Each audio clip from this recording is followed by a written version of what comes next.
اب میرے بھائیوں دل تھام کے آج میں نے کئی ایسی باتیں کرنی جو میں نے ابھی تک کبھی بھی نہیں کی, کسی ویڈیو میں بھی نہیں کی, اور ایون اپنی نجی محفلوں میں بھی نہیں. کچھ باتیں ایسی بھی ہیں کیونکہ ظاہر ہے کہ اب محرم کا مہینہ, تو میں اس کو کھول کے پھر ذرا چیزوں کو بیان کر دوں. تو یہ 8 طریق میں 1 بائی 1 ڈسکس کروں گا. پہلے 2-3 ذرا ڈیٹیل سے ہیں, پھر ساتھ انشاءاللہ باقی وہی الفاظ ریپیٹ ہوں گے. غدیر خم کی حدیث کا پہلا طریق صحیح مسلم میں انٹرنیشنل نمبر کے مطابق 4 طرق ہیں اس کے, 6225 سے لے کر 6228 تک سیدنا علی کے فضائل والے چیپٹر میں. اس کا جو پہلا طریق ہے, طرق کہتے ہیں جمع کو, طریق کہتے ہیں ایک, یعنی جو روایت کی سند چل رہی ہوتی ہے اس کو ہم کہتے ہیں اس طریقے سے آئی ہے, اس وے سے آئی ہے, اس چین سے آئی ہے. پہلی چین صحیح مسلم 6225 سیدنا زید ابن ارقم سے, جو سابقون الاولون تھے, انہی کا وہ دار ارقم تھا جس میں نبی صلی اللہ علیہ وسلم دعوت حق بیان کیا کرتے تھے. ظاہر کعبۃ اللہ میں تو وہ لوگ نہیں جانے دیتے تھے جس طرح ہمیں آج علماء مسجدوں میں نہیں گھسنے دیتے, تو ہم نے بھی یہ دار ارقم سجایا ہوا ہے. تو زید ابن ارقم رضی اللہ تعالی عنہ علیہ السلام روایت کرتے ہیں, ان کے پاس کچھ تابعین آئے, صحیح مسلم 6225. انہوں نے کہا زید آپ کتنے خوش نصیب ہیں, شروع میں آپ نے اسلام قبول کر لیا, نبی صلی اللہ علیہ وسلم کے ساتھ آپ نے نمازیں پڑھی, آپ کے ساتھ جہاد کیا, آپ صلی اللہ علیہ وسلم سے ڈائریکٹ حدیثیں سنی, آپ کی صحبت کی, آپ تو بہت خوش نصیب ہیں. ہم آپ کے پاس صرف اس لیے آئے ہیں کہ آپ ہمیں کوئی ایسی بات سنائیں جو خود آپ صلی اللہ علیہ وسلم سے آپ نے سنی ہو.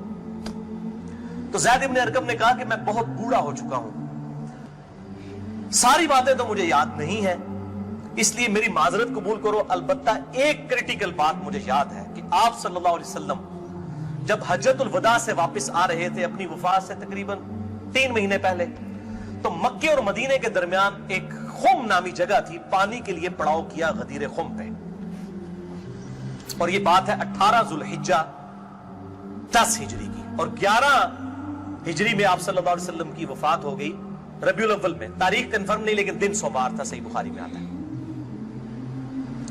آپ صلی اللہ علیہ وسلم نے خم نامی گاؤں میں اونٹ کے پالان کا آپ کے لیے ممبر بنایا گیا, آپ صلی اللہ علیہ وسلم نے اس پہ چڑھ کر خطبہ دیا, اور الفاظ ہی بڑے کنکلوڈنگ ہیں, ہم نے اپنے منہج پہ بھی لکھا ہوا ہے.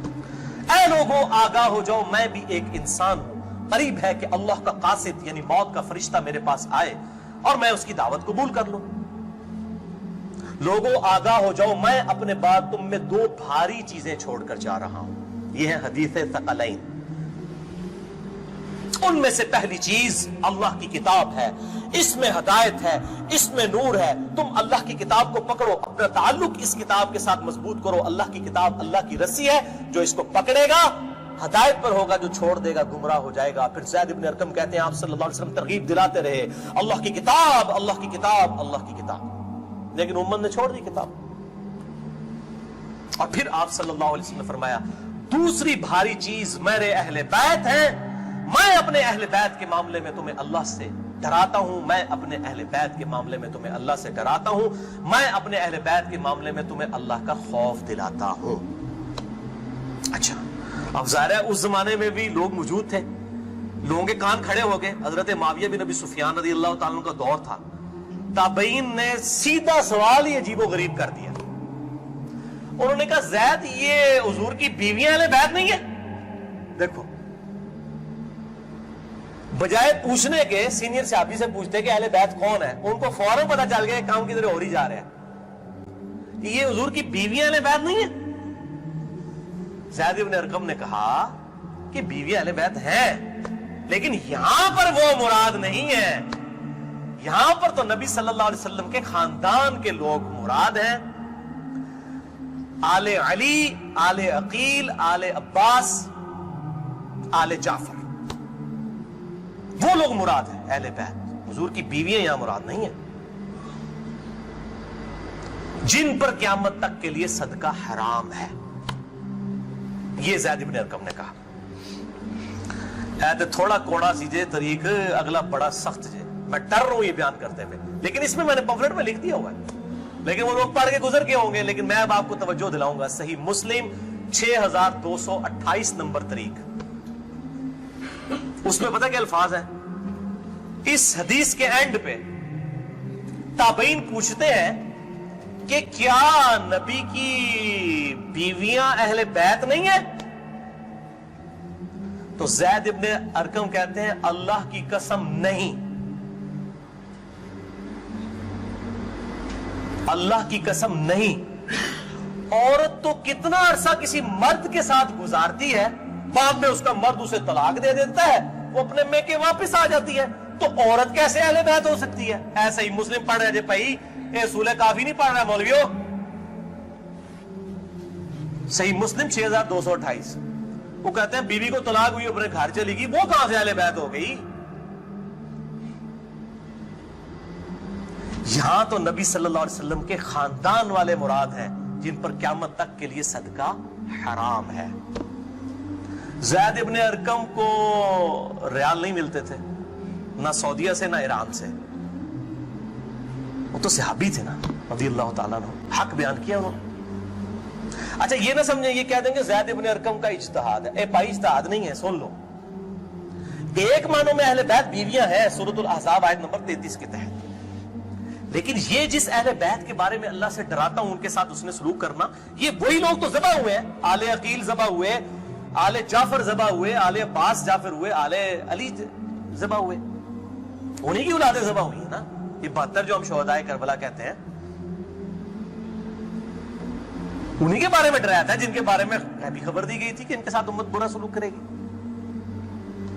اچھا یہ زید ابن ارقم کا اجتہاد نہیں ہے میرے بھائیوں، اس کی سپورٹ میں صحیح مسلم سے 2 مرفوع حدیثیں اپنے محبوب صلی اللہ علیہ وسلم کی حدیثیں بیان کرتا ہوں۔ سنیں پہلی حدیث انٹرنیشنل نمبر کے مطابق صحیح مسلم میں 6261 نمبر، اما عائشہ رضی اللہ تعالی عنہا وعلیہ السلام خود روایت کر رہی ہیں کہ ایک دن نبی صلی اللہ علیہ وسلم اس حال میں برآمد ہوئے کہ آپ صلی اللہ علیہ وسلم نے ایک کالے رنگ کی چادر اوڑھی ہوئی تھی جس پہ نقش و نگار بنے ہوئے تھے جیسا کہ اونٹ کے کجاووں کے ہوتے ہیں، کالے رنگ کی منقش چادر اوڑھی ہوئی تھی۔ اتنے میں سیدنا حسن آئے، آپ صلی اللہ علیہ وسلم نے ان کو اپنی چادر کے نیچے لے لیا، پھر سیدنا حسین آئے، ان کو اپنی چادر کے نیچے لے لیا، پھر سیدہ فاطمہ آئی، ان کو اپنی چادر کے نیچے لے لیا، پھر سیدنا علی آئے، ان کو بھی اپنی چادر کے نیچے، ان چاروں کو لیا، اور 5ویں خود، جس سے 5 تن پاک کا ہم کانسیپٹ لیتے ہیں، 5 اس چادر کے نیچے لیا۔ سیدہ عائشہ کو نہیں لیا، پوائنٹ ٹو بی نوٹڈ، وہ راوی ہیں، وہ دیکھ نہیں ہے منظر، اور اما عائشہ دیکھ لیں کتنی منصف مزاج تھی، انہوں نے یہ روایت بیان کر دی، ورنہ کسی درجے میں اپنے بارے میں بھی سوچ سکتی تھی کہ مجھے نہیں لیا گیا، لوگ کل کو سوال کریں گے کہ آپ کو کیوں نہیں لیا گیا، آپ اہل بیت نہیں تھیں، یقیناً تھی، لیکن یہ والا معاملہ جو ہے وہ ایکسٹرا آرڈنری ہے، اسپیشل پروٹوکول ہے۔ چادر کے نیچے لیا، پھر آپ صلی اللہ علیہ وسلم نے سورۃ الاحزاب کی آیت نمبر 33 پڑھی، انما یرید اللہ لیذھب عنکم الرجس اہل البیت ویطہرکم تطہیرا۔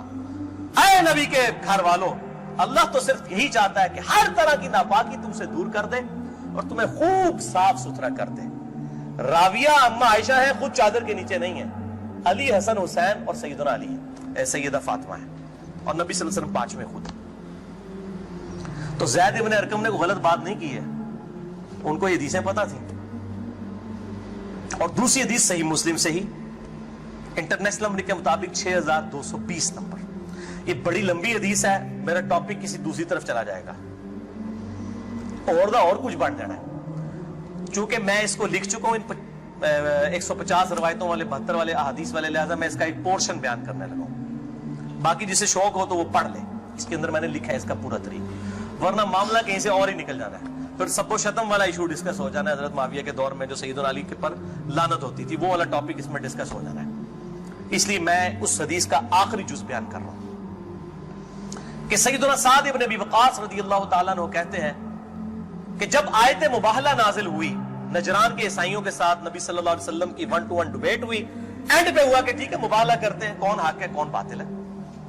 سورہ ال عمران آیت نمبر 61 نازل ہوئی، فَقُلْ تَعْلَوْا نَدْعُوا أَبْنَاءَنَا وَأَبْنَاءَكُمْ وَأَنفُسَنَا وَأَنفُسَكُمْ وَنِسَاءَنَا وَنِسَاءَكُمْ وَأَنفُسَنَا وَأَنفُسَكُمْ، کہ نبی صلی اللہ علیہ وسلم کو کہا گیا کہ ان کو کہو اپنے بیٹوں کو لے آؤ، ہم بھی اپنے بیٹوں کو لے آتے ہیں، تم بھی اپنی عورتوں کو لے آؤ، ہم بھی اپنی عورتوں کو لے آتے ہیں، تم خود بھی آ جاؤ ہم خود بھی آ جاتے ہیں، پھر اللہ کے حضور اوپن میدان میں دعا کرتے ہیں، جھوٹے پہ اللہ کی لعنت، اس کو مباہلہ کہتے ہیں، لیکن نہیں آئے۔ سعد ابن ابی وقاص کہتے ہیں کہ نبی صلی اللہ علیہ وسلم قرآن میں کیا حکم آیا تھا؟ اپنے بیٹوں کو لے کر آؤ، تو کس کو لے کے آئے؟ سیدنا حسن، سیدنا حسین، سیدنا علی، اور ساتھ کیا تھا؟ اپنی عورتوں کو لے کر آؤ۔ نبی صلی اللہ علیہ وسلم کی عورت کون تھی؟ سیدہ عائشہ، سیدہ حفصہ، باقی امہات المومنین، لیکن ان کو نہیں لائے، سیدہ فاطمہ کو لے کر آئے۔ Point to be noted. نازبیوں کے لیے پکی، اگر آپ کو کہے اپنے گھر کی عورتوں کو لے آؤ تو سب سے پہلے بیوی لائی جاتی ہے۔ آیت مبالغہ میں بیوی نہیں آئی، سیدہ فاطمہ آئی ہے۔ اگلی گلا آپ سمجھ جاؤ بھائی زید بن ارقم نے کیوں کیا؟ صحیح مسلم 6228 کہ بیوی تو خاوند کے ساتھ کافی عرصہ گزارتی ہے، جب طلاق ہو جائے تو وہ اپنے میکے واپس چلی جائے۔ حالانکہ نبی صلی اللہ علیہ وسلم نے کسی کو نہیں دی طلاق، لیکن اتنی ننگی بات اس لیے ان کو کرنی پڑی، اتنی سخت بات، تاکہ حق کھل کے بیان ہو۔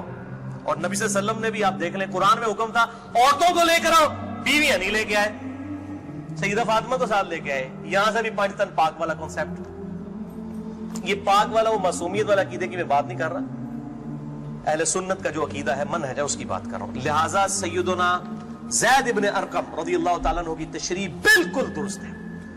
تیسرا طریق امام ابن ابی عاصم کی کتاب السنہ 1158 نمبر حدیث ہے، سیدنا علی رضی اللہ تعالیٰ عنہ خود راوی ہیں کہ غدیر خم پہ آپ صلی اللہ علیہ وسلم نے صحابہ کو جمع کر کے کہا کہ اے میرے صحابہ، کیا تم اللہ کو رب مانتے ہو، مجھے اپنا پیغمبر مانتے ہو؟ صاحب نے کہا بلا یا رسول اللہ کیوں نہیں۔ پھر کہا کیا تم اللہ اور اس کے رسول کو سب لوگوں سے بڑھ کر محبوب سمجھتے ہو؟ نے کہا کیوں نہیں۔ پھر آپ صلی اللہ علیہ وآلہ وسلم نے فرمایا کہ پھر اگر تم مجھے اور اللہ کو محبوب رکھتے ہو، پھر فرمایا من کنت مولاہ فہذا علی مولاہ، پھر جس کا مولا میں اس کا مولا علی۔ جگری یار، مولا کا مطلب جگری یار، جس طرح سورہ التحریم کی آیت نمبر 4 میں آیا ان اللہ ہوا مولاہ وجبریل وصالح المؤمنین، اللہ کے نبی کا مولا ہے جبریل، فرشتے اور تمام صالح مومنین مولا ہے۔ نبی صلی اللہ علیہ وسلم ان کے مولا ہے، وہ ان کے دلی محبوب ہے۔ ہم اپنے مولویوں کو بھی مولانا کہہ رہے ہوتے ہیں نا، دلی محبوب مشکل کشا کا معنی نہیں ہوتا، دلی محبوب، جگری یار، بیسٹ فرینڈ۔ چوتھا طریق سنن نسائی الکبریٰ میں انٹرنیشنل نمبر کے مطابق 8478 سیدنا ابو طفیل عامر بن واصلہ رضی اللہ تعالیٰ عنہ، یہ وہ صحابی ہیں جو سب سے آخر میں فوت ہوئے ہیں 110 ہجری میں، نبی صلی اللہ علیہ وسلم کی وفات کے بعد 100 سال تک زندہ رہے ہیں۔ یہ ابو طفیل عامر بن واصلہ جنگ جمل صفین نہروان میں سیدنا علی کے ساتھ رہے ہیں، کدھر 37 ہجری میں جا کے جنگ جمل صفین ہو رہی ہے اور کدھر 110 ہجری میں یہ فوت ہوئے ہیں۔ اور ان کی حدیثیں نبی صلی اللہ علیہ وسلم سے بھی روایت ہیں اور سیدنا علی سے بھی انہوں نے کئی حدیثیں روایت کی ہیں۔ وہ کہتے ہیں کہ کھلے میدان میں سیدنا علی رضی اللہ تعالیٰ عنہ نے، یہ صفین کا ہی موقع تھا، پبلک کو جمع کیا، اپنے ماننے والوں کو جو ساتھ تھے، شیعان علی، شیعہ کا مطلب ہے گروہ کے بندے، تو پھر ان سے وہ حدیث بیان کی کہ ذرا مجھے بتاؤ نا کہ تم لوگوں نے نبی صلی اللہ علیہ وسلم سے یہ حدیث سنی تھی؟ تو کئی لوگ گواہی کے لیے کھڑے ہو گئے۔ پھر وہ پوری حدیث بیان کی جو آپ صلی اللہ علیہ وسلم فرمایا النبی اولا بالمؤمنین من انفسہم، نبی صلی اللہ علیہ وسلم مومنین کی جانوں پر ان کی جانوں سے بڑھ کر حق رکھتے ہیں، اور نبی کی بیویاں امت کی مائیں ہیں۔ اس آیت کے تحت اے صحابہ اکرام، اے میرے امتیوں، کیا تم مجھے سب سے بڑھ کر محبوب رکھتے ہو؟ سب نے کہا بلا یا رسول اللہ۔ پھر آپ صلی اللہ علیہ وسلم نے مولا علی کا ہاتھ پکڑا، یوں بلند کیا صحابہ میں اور کہا من کنت مولاہ فہذا علی مولاہ، پھر جس کا جگری یار میں اس کا جگری یار علی بھی ہونے چاہیے، ہاتھ پکڑ کر۔ اچھا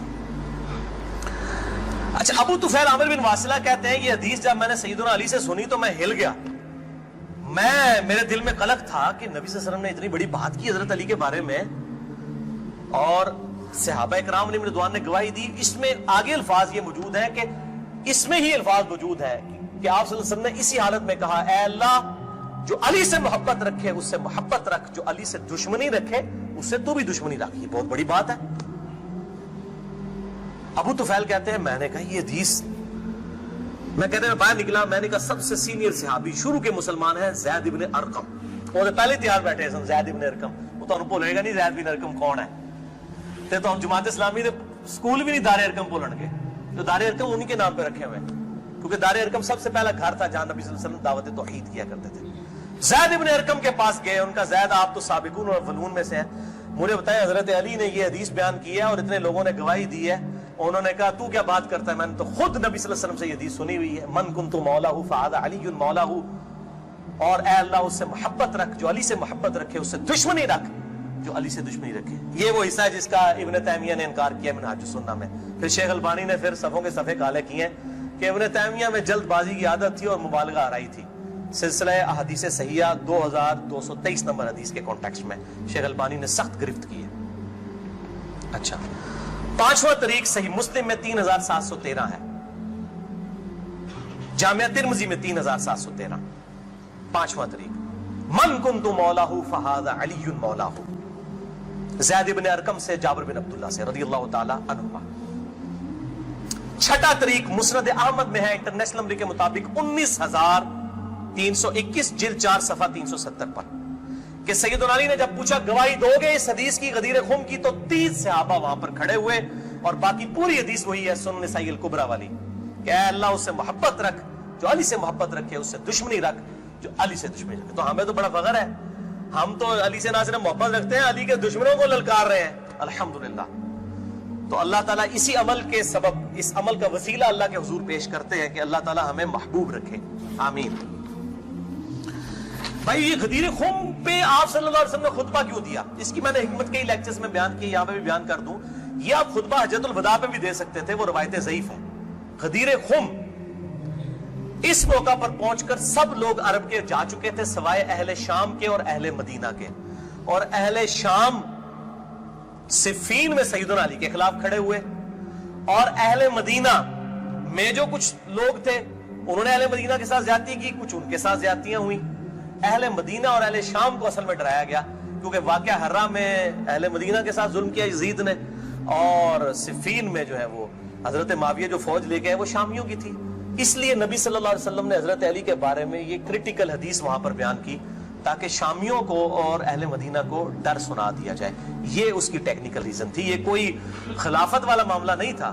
وہ تو بخاری اور مسلم کی متفق علیہ حدیث ہے, صحیح بخاری میں 4460 نمبر حدیث ہے. سیدنا طلحہ نے جب پوچھا عبداللہ ابن ابی اوفا سے کہ بتائیے کیا نبی صلی اللہ علیہ وسلم نے اپنا وصی کسی کو بنایا, انہوں نے کہا کسی کو نہیں بنایا, آپ نے ہمیں قرآن پر چلے رہنے کی وصیت کی تھی. یہ جو وصی رسول والا ایشو ہے یہ اجماع صحابہ ہے, میں نے پورا لیکچر ریکارڈ کروا دیا ہے, مسئلہ نمبر 55B, وصی رسول کون ہے اور حدیث قرطاس کا تحقیقی جائزہ. وصی رسول نہ سیدنا ابو بکر ہے نہ سیدنا علی ہے, بلکہ قرآن حکیم ہے. سیدنا ابو بکر کی جو خلافت اسٹیبلش ہوئی وہ اجماع صحابہ تھا رضی اللہ عنہم اجمعین وعلیہم السلام. یہ سارے طریق میں جتنے بیان کر رہا ہوں نا, یہ آپ کو مل جائیں گے سلسلہ احادیث صحیحہ میں 1750 نمبر شیخ البانی کے اور 2223 میں. سیکنڈ لاسٹ ترک 7واں المستدرک للحاکم میں انٹرنیشنل نمبر کے مطابق 4711. زید ابن ارقم سے, یہ بڑے خطرناک الفاظ ہیں. زید ابن ارقم, ڈر جاؤ زید ابن ارقم کرو, جڑی روایتیں انہوں نے بیان کی تھی. زید ابن ارقم کہتے ہیں کہ نبی صلی اللہ علیہ وسلم نے فرمایا تھا غدیر خم پر کہ میں اپنے بعد 2 بھاری چیزیں چھوڑ کر جا رہا ہوں, قرآن اور اہل بیت. یہ قیامت تک اکٹھے رہیں گے یہاں تک کہ حوض کوثر پہ آ کے مجھ سے ملاقات کریں گے, قرآن اور اہل بیت. یہ حوض کوثر میں ملاقات کر کے کیا لینا ہے انہوں نے؟ بخاری اور مسلم کی حدیث ہے, انصار تم پر ظلم ہوگا, صبر کرنا یہاں تک کہ حوض کوثر پہ مجھے آ کے ملنا. بخاری مسلم میں حدیث ہے, انصار کی محبت ایمان کی علامت ہے. انصار پہ ہی تو ظلم کیا گیا. واقعہ حرہ کیوں ہوا تھا؟ قتل حسین کے بعد انصار کی اولاد نے بیعت یزید کی توڑ دی تھی, اسی کی وجہ سے اس کو غصہ آیا. کہا انصار صبر کرنا یہاں تک کہ مجھے حوض کوثر پہ کیا مٹھائی کھلائی جائے گی؟ نہیں. بخاری اور مسلم کی متفق علیہ حدیث ہے, میرے حوض کوثر پہ کچھ لوگ آئیں گے اور میں کہوں گا اصحابی اصحابی, یہ تو میرے صحابہ ہیں. ایک روایت میں اسیحابی اسیحابی, تو میرے ساتھی ہیں, میرے صحابی ہیں.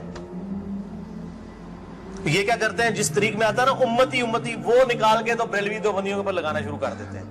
اور صحابی لکھے نا مکتبۃ شاملہ میں، بخاری مسلم میں کھل جائیں گے. تو آپ صلی اللہ علیہ وسلم فرماتے ہیں کہ میں جب ان کو حوض کوثر سے پلانے لگوں گا، میرے ان کے درمیان ایک دیوار کھڑی کر دی جائے گی، اور مجھے کہا جائے گا اللہ کے نبی آپ کو نہیں پتا آپ کی وفات کے بعد یہ لوگ دین سے الٹے قدم پھر گئے تھے، انہوں نے دین میں بدعتیں جاری کر فرماتے ہیں. میں کہوں گا سحقن سحقن لمن غیر بعدی، سحقن سحقن لمن بدل بعدی. ان پر پھٹکار ہو جنہوں نے میری وفات کے بعد میرا دین بدل دیا، جنہوں نے میری وفات کے بعد میرے دین میں تغیر کر دیا. اب یہ ایک اور پنڈورا باکس ہے، اس کو بھی میں یہاں پر کلوز کرتا ہوں. جسے شوق ہو میری زندگی کا اہم ترین لیکچر، مسئلہ نمبر 96، عظمت صحابہ، رد المنافقین اور سنی شیعہ کے اختلاف کا تحقیقی جائزہ اہل سنت پاک.com پر جو ہے وہ دیکھ لیں. ہر ایک چیز میں سے ایک جن برآمد ہوتا ہے.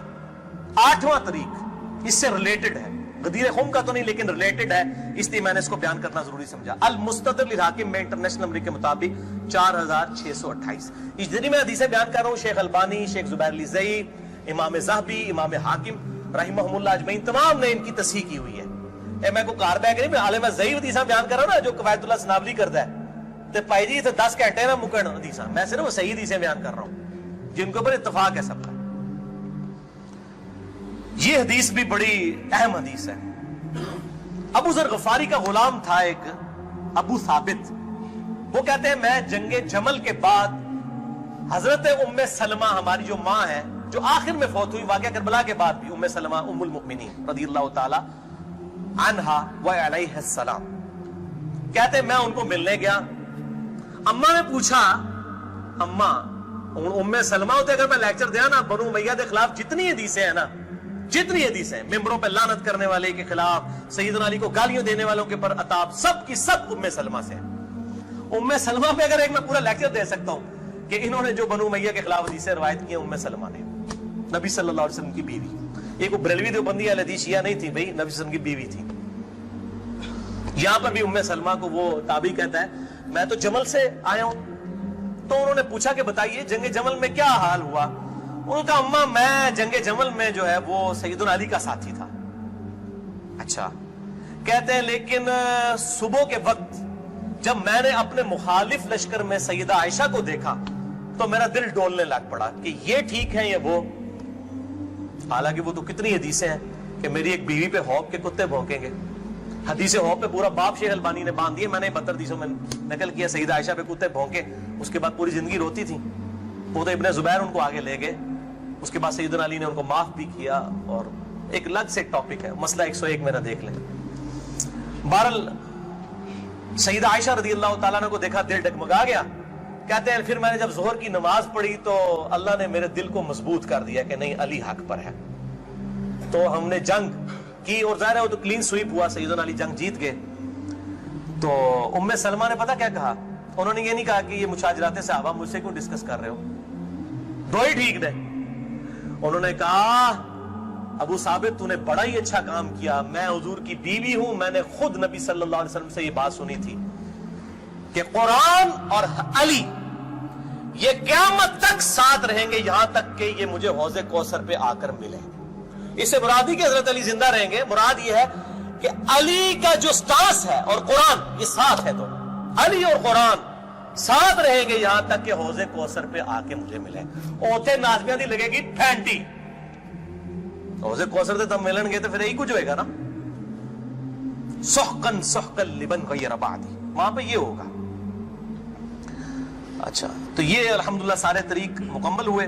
آخر میں 3 حدیثیں بیان کر کے اس کو کنکلوڈ کرتا ہوں. المستدرک للحاکم میں صحیح سند کے ساتھ 4717 نمبر حدیث ہے. ایک طریق شیخ البانی، شیخ زبیر علی زئی دونوں نے صحیح کہا. امام حاکم، امام ذہبی نے موافقت کی کہ آپ صلی اللہ علیہ وسلم نے فرمایا اللہ کی قسم ہم اہل بیت کے ساتھ جو بغض رکھے گا اللہ تعالیٰ اسے ضرور دوزخ میں داخل کرے گا. کہتے ہیں یزید کا معاملہ اللہ پہ چھوڑیں. امام ذہبی نے لکھا ہے کہ سب سے بڑا ناسبی یزید تھا، اللہ پہ چھوڑیں. بغض نہیں تھا، جو ممبروں پر لعنت کرواتے تھے بغض نہیں تھا. یہ پتہ نہیں کیڑی ایکویشن ہے. تو جھوٹا دفاع کرتے ہیں بنو امیہ کا. اور اسی کا طریق ہے 4712 نمبر اور سلسلہ حدیث صحیحہ میں 2488 شیخ البانی لے کر آئے ہیں. یہ بہت خطرناک ہے. آپ صلی اللہ علیہ وسلم فرمایا اگر کوئی شخص پوری زندگی حجر اسود اور مقام ابراہیم کے درمیان نمازیں پڑھتا رہے اور روزانہ روزہ رکھے اور اس حال میں مرے کہ اس کے دل میں بغض اہل بیت ہے, اللہ کی قسم ضرور دوزخ میں ڈال دیا جائے گا. وہ تو ہڈیاں روائی جانا کس کام دیا نے بھائی, تو ہڈیاں پکڑیاں کس کام دیا نے. اگر بغض اہل بیت ہے, باڑ میں گیا سعودیہ کا پیسہ, باڑ میں گیا ایران کا پیسہ, اپنی آخرت کی فکر کرو کہ نا خوش کر دے گو تسی اللہ دے بندے ہو, آیا کرو. دوسری حدیث امیر المؤمنین سیدنا ابو بکر الصدیق رضی اللہ تعالیٰ عنہ علیہ السلام کا قول صحیح بخاری میں حضرت حسین والے چیپٹر میں ہے, نبی صلی اللہ علیہ وسلم کی بیویوں والے چیپٹر میں نہیں ہے. امام بخاری نو پتا سی کہ اہل بیت کون ہے, اسپیشل اہل بیت کون ہے اور یوزول اہل بیت کون ہے. امام بخاری حضرت حسین والے چیپٹر میں اس کو لے کے ہیں 3751. سیدنا ابو بکر صدیق رضی اللہ تعالیٰ عنہ علیہ السلام کہتے ہیں کہ محمد صلی اللہ علیہ وسلم کی محبت کو اہل بیت کی محبت میں تلاش کرو. یہ ابو بکر صدیق کا فتویٰ ہے, رفع دین میں تلاش نہ کرو. محمد صلی اللہ علیہ وسلم کی محبت کو اہل بیت کی محبت میں تلاش کرو, اور اہل بیت کو حضرت حسین والے چیپٹر میں لے کے آئے 3751. اور آخری حدیث صحیح مسلم میں وہ ریپیٹ کر لیں 240 نمبر کتاب الایمان میں سیدنا علی کہتے ہیں اس اللہ کی قسم کہ جس نے دانے کو پھاڑ کر اس میں سے اناج اگایا اور ہر مخلوق کو پیدا کیا, نبی امی نے مجھ سے عہد لیا تھا کہ اے علی تجھ سے صرف مومن ہی محبت کرے گا اور تجھ سے بغض صرف منافق ہی رکھے گا. اب محبت علی کا یہ مطلب نہیں ہے کہ غلوف کرے, یہ مشکل کشا ماننا شروع کر دے. مراد یہ کہ جو ان کے صحیح جتنے بھی فضائل آئے ہیں ان کو مانا جائے الحمدللہ, اور ان کے دشمنوں سے دشمنی رکھی جائے. یہ بھائیو اب آج کی گفتگو کنکلوڈ ہوئی. میں آخر میں پھر وہی کہوں گا کہ یہ میرا جو ریسرچ پیپر ہے 5B واقعہ کربلا کا حقیقی پس منظر 72 صحیح الاسناد حدیث کی روشنی میں, اسے ضرور پڑھیں. اہل سنت پاک.com سے research paper number 5B download کریں. میں اپنی گفتگو کا اختتام کروں گا امام محمد بن ادریس الشافعی المتوفى 204 ہجری کے اس مشہور شہر پر جو ان کے دیوان الشافعی میں چھپا ہوا ہے. کسی مولوی کی سند کی ضرورت نہیں, ان کی اپنی کتاب ہے دیوان الشافعی. اور تمام محدثین چاہے ابن تیمیہ ہوں, امام ذہبی ہوں, ابن کثیر ہوں, سب نے اپنی کتابوں میں اس شعر کو نقل کیا ہے. چونکہ میرے پہ بھی فتویٰ لگنا ہے تو میں بتاؤں کہ میں کوئی اکیلا نہیں ہوں, ہمارے بزرگوں پہ ان کے بزرگوں نے فتوے لگائے ہیں. امام شافعی سے بڑا کوئی اہل سنت کا امام نہیں ہے. احمد بن حنبل ان کا شاگرد ہے, اور احمد بن حنبل صرف حدیث میں ایکسپرٹ ہے. امام شافعی وہ ہے جو حدیث میں ایکسپرٹ, فقہ میں ایکسپرٹ, منطق میں ایکسپرٹ. ان سے بڑا کوئی امام نہیں اہل سنت کا. اور امام بخاری ان کے پوتا شاگرد, امام ترمذی ان کے پڑپوتا شاگرد, اور خود امام مالک رحمہ اللہ علیہ السلام کے شاگرد ہیں. دیوان الشافعی میں ان کا شعر ہے ان کان رفضا حب آل محمد صلی اللہ علیہ وآلہ وسلم. اگر آل محمد کی محبت کا نام تم کہتے ہو رافضی ہونا ہے, شیعہ بھی نہیں رافضی, فَلْيَشْهَدِ الثَّقَلَانِ أَنِّي رَافِضِي, تو جنوں انس گواہ ہو جاؤ, اے بریلویوں دیوبندیوں اہل حدیث شیعہ سب کے سب, چاہے جنوں میں ہو چاہے انسانوں میں ہو, من الجنتی والناس, وہ والا بھی من الجنتی والناس, گواہ ہو جاؤ. فَلْيَشْهَدِ الثَّقَلَانِ أَنِّي رَافِضِي, ہاں میں پھر رافضی. کاش میں دور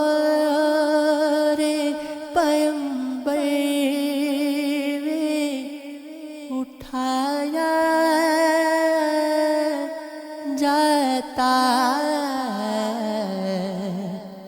بخدا قدموں میں سرکار کے پایا